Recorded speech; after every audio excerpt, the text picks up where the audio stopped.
السلام عليكم ورحمة الله وبركاته. أسعد الله أوقاتكم بكل الخير. هذا محدثكم حسن الحموري من قناة أثير تركيا بالعربي. كما نأمل منكم إخواني الأعزاء الأكارم الاشتراك في القناة وتفعيل الجرس ليصلكم كل ما يهمكم وكل ما هو عاجل وجديد. إليكم هذا الخبر التالي إخواني الأعزاء الأكارم بعد هذا الفاصل.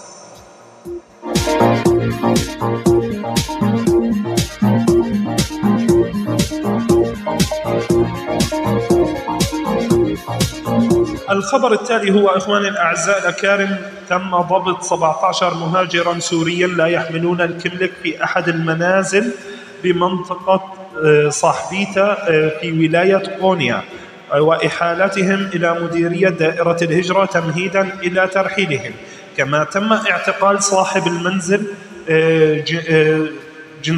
جنسيته سوري طبعا، وإحالته إلى المحكمة بتهمة تهريب المهاجرين بعد تأجيرهم المنزل مقابل 1000 ليرة للشخص الواحد.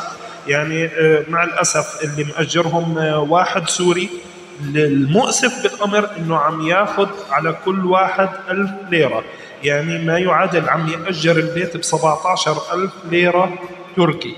يعني شوفوا، يعني بيتم استغلالهم من قبل مع الأسف شخص سوري، بالإضافة لهاي الأعداد الكبيرة لما بتكون في بيت، يعني مع الأسف عم تلفت الانتباه بشدة.